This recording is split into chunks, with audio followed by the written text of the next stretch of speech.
Hey everybody, today's my birthday! At least the day that I post this, it will be my birthday. And what better way to celebrate the day of my birth than to talk about literally one of my favorite episodes of The X-Files of all time. Season 4, episode 13, Never Again.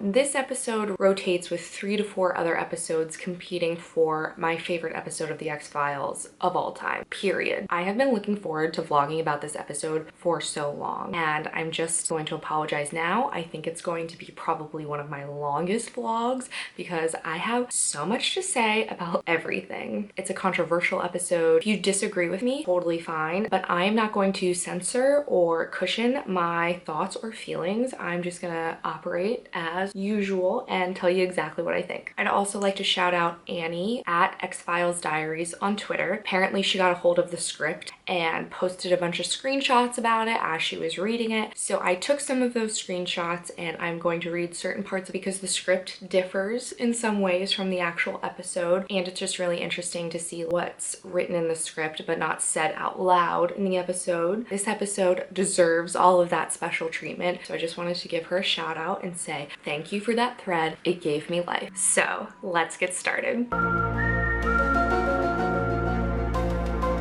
Alright, the episode opens with Ed Jerse. He has just lost custody of his children. He ends up going to a bar, you know, depressively drinking. On his way home, he passes by a tattoo parlor. He gets a tattoo of this woman who's got this pin-up sort of vibe, but when he gets home, he's clearly in pain and collapses on the ground. When we get to Mulder and Scully, they are meeting with a Russian informant about some UFO. Mulder's totally leading the conversation with this guy, and Scully kind of just wanders off to these dead rose petals on the ground and picks one up. This is all very symbolic and thematic for the episode. We like a little bit of artistic elevation to our X-Files. Back at the office, Scully is pensively chilling at Mulder's desk, clearly lost in thought. Mulder comes in and he says that he's being forced on a vacation. He has to use his time or something. He thinks that it's just another way for like the powers that be to keep him away from doing his work. He's putting her in charge of this Russian informant UFO case and tells her that he's booked a ticket for her to go to Philadelphia.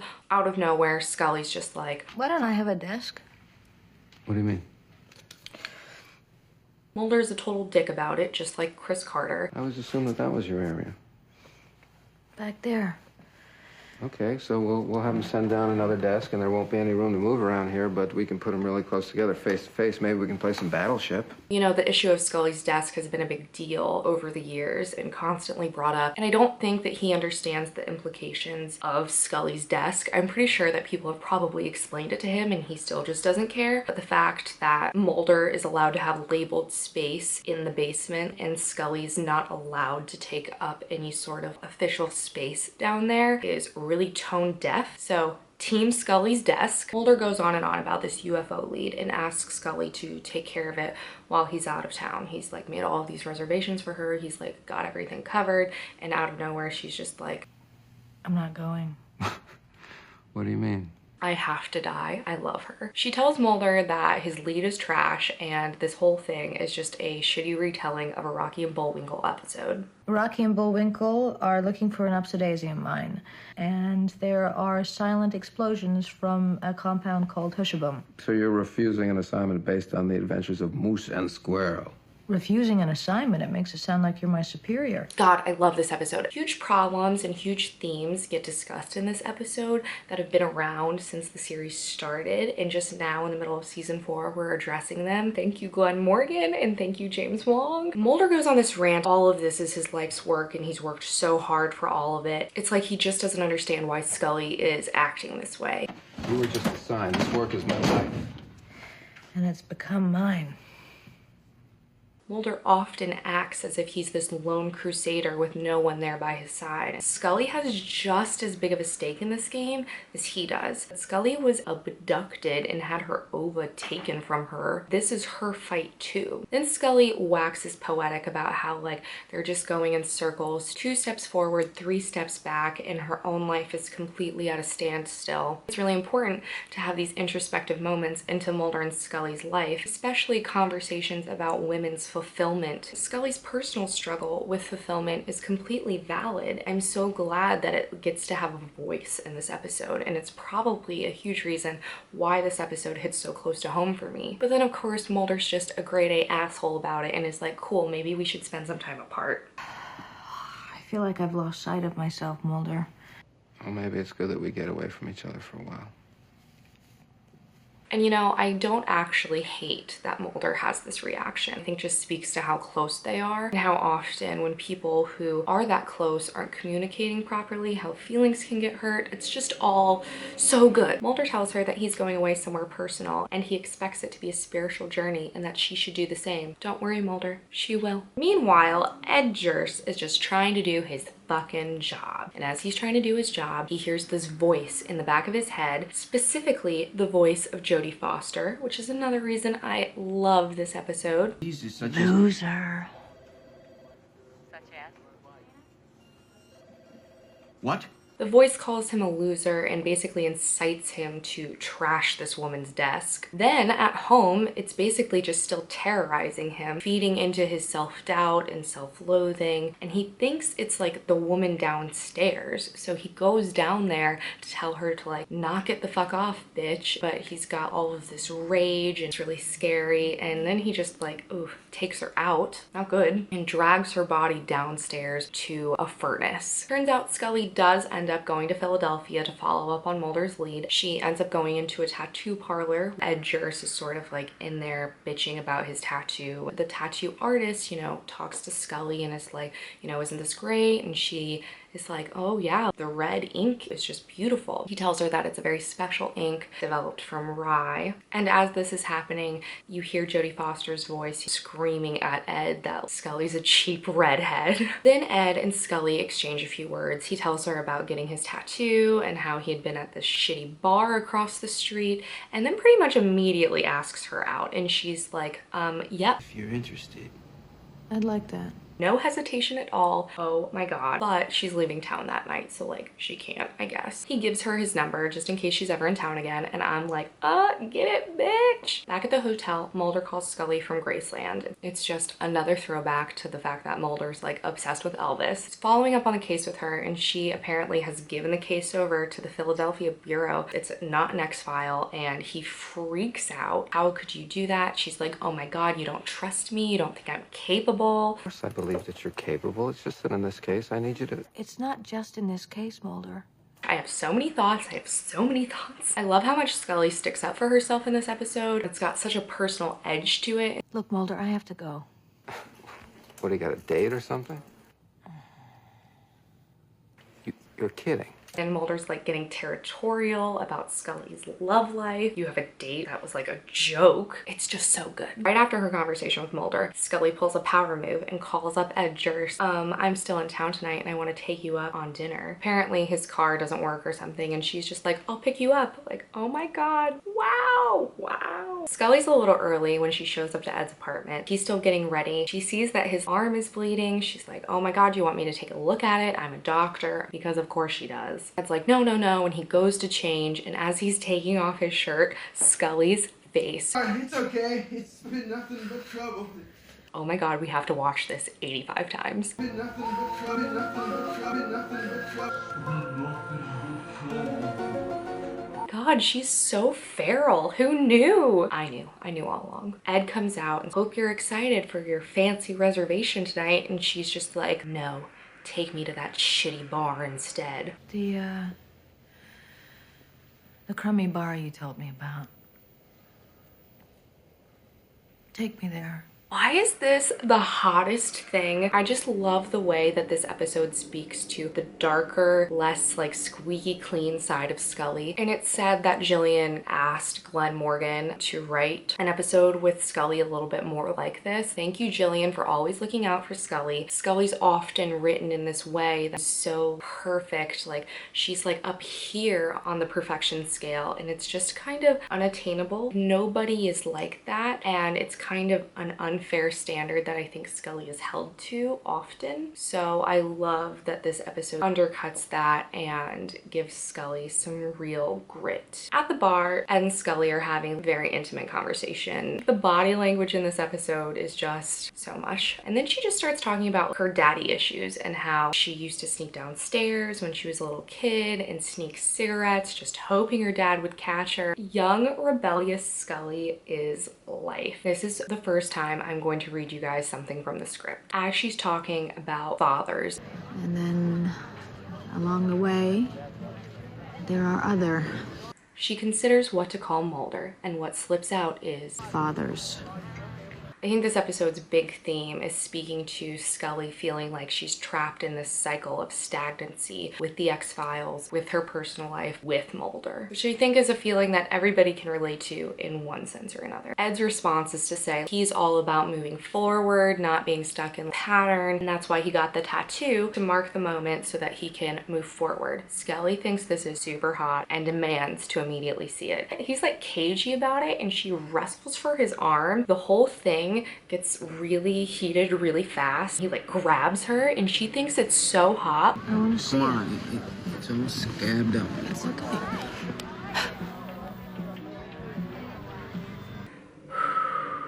I have to read you guys more from the script. His admission makes her feel closer. She slides closer, the heat building as she grabs his wrist. Sort of playful, sort of more. She starts rolling up his sleeve. He grabs her arm, forceful.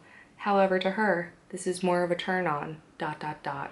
than not. Okay. Then Ed tells her that if she's so into the tattoo that she should just go get her own. And then we have the tattoo sequence. This fucking sequence, I just can't. Very beautifully shot. The music is very well chosen. The entire thing feels very dreamlike. She's getting the Ouroboros tattooed on her back. It's a symbol of the cycle, you know, the snake eating his own tail, the entire themes of this episode. But I think the most important thing that we need to talk about is Scully's fucking face as she gets this tattoo. It is borderline pornographic. And even in the script, it talks about how she's like aroused.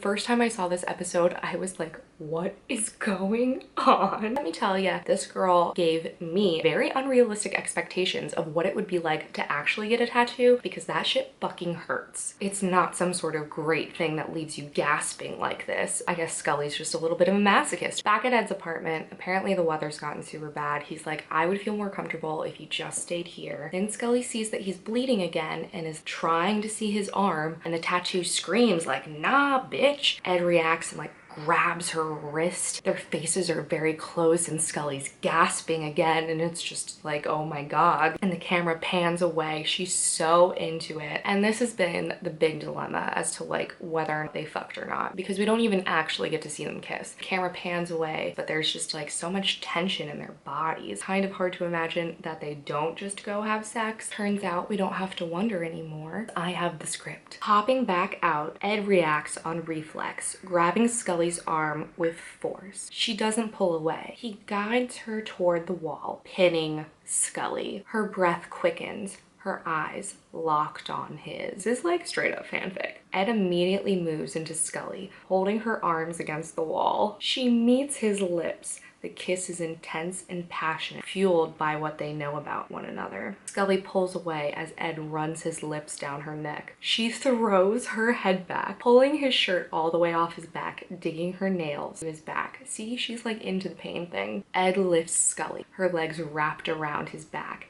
He drops to his knees on the floor. She responds, primal, as he pulls her coat from her back, Scully's legs straddling the man on his knees. Each utterance from the voice increases Ed's passion, which in turn amps hers. Down on the floor, camera begins to move past them, just as Ed lowers Scully to the floor between her. Camera continues out the door and into the hall, looking back towards Ed's apartment. It holds. After a beat, the door slams. Inside, intense movements, not dissimilar in sound to Mrs. Schilling's attack. All I have to say is they had sex and it was really rough. You can't lie, like it's right there in the script. I've read different things that it was like Chris Carter who took most of it out, that it was actually like the network that took a lot of it out. I've also read that Gillian herself requested it to be very much like that and she wanted it to be even more so like that. Like I don't know what show she thought she was on. I support it and I'm here for her, and she should have gotten her way because we were robbed is what I'm saying. And I don't want this to sound as if I'm not a Mulder and Scully shipper. I super am. I just think that if Mulder's not going to like proclaim his love and have really hot sex with Scully, Scully should do that with somebody else until he like wakes up and does it. This scene addresses Scully's wants and needs as a woman. Sex is a want and need of women everywhere, and that story so rarely gets told from a female perspective.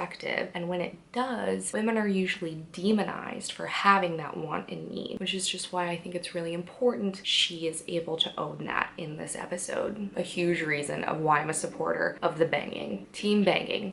I digress. I told you guys this was going to be such a long video. The next morning, Mulder calls Scully's room and she doesn't answer. The script reads, Mulder hangs up. Not totally, but there's a similar air to the moment.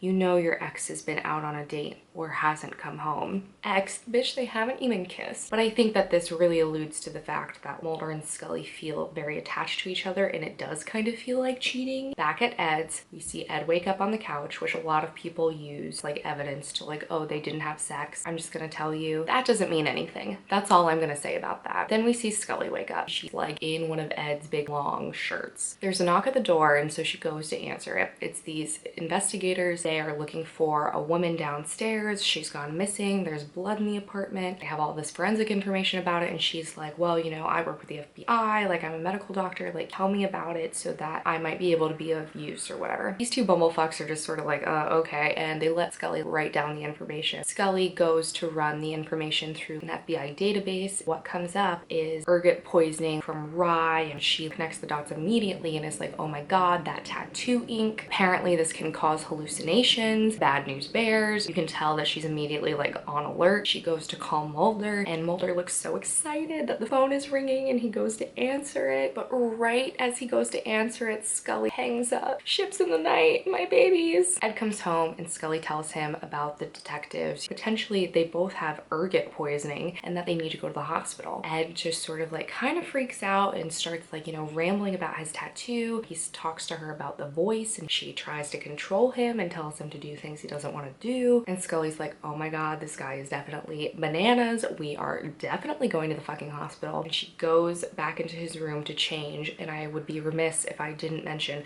that there is a shot of her like taking his shirt off, silhouetted but like, scandalous. Meanwhile, Ed's getting suspicious of Scully, so he redials last call on his phone to see where it'll go, and it goes to the FBI. So he knows that she's an FBI agent now, which she never initially told him. He loses his mind and attacks her. She tries to fight him off and locks herself in the bathroom to get like a weapon to defend herself, tries to get him in the arm, but he just knocks her out cold, starts dragging her body downstairs. We see the furnace again. No, like you can't burn Scully up. That's not okay, Ed. Scully like regains consciousness and tries to like fight Ed off. Get control of yourself, get control of your delusion. It's not real. Ed's like struggling and he's fighting it, and he ends up just putting his whole arm in the fucking furnace. It's a lot. Scully returning to the office is one of my favorite shots, maybe in the whole series. Her face is all scraped up, but she's still standing tall and dignified. Mulder just like comes over her shoulder and starts digging at her about the fact that she's made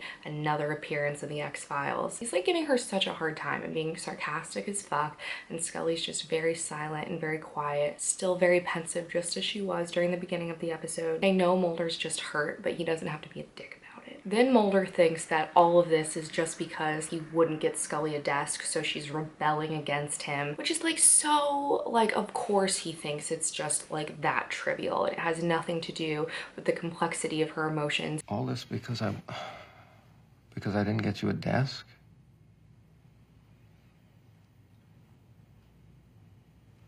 Not everything is about you, Mulder. I just really love this line. Not everything in Scully's life is about the X-Files. Not everything in Scully's life is about Mulder. Some things are just hers. Thank you so much for voicing that. Mulder's reaction. This is my life. Yes, but it's...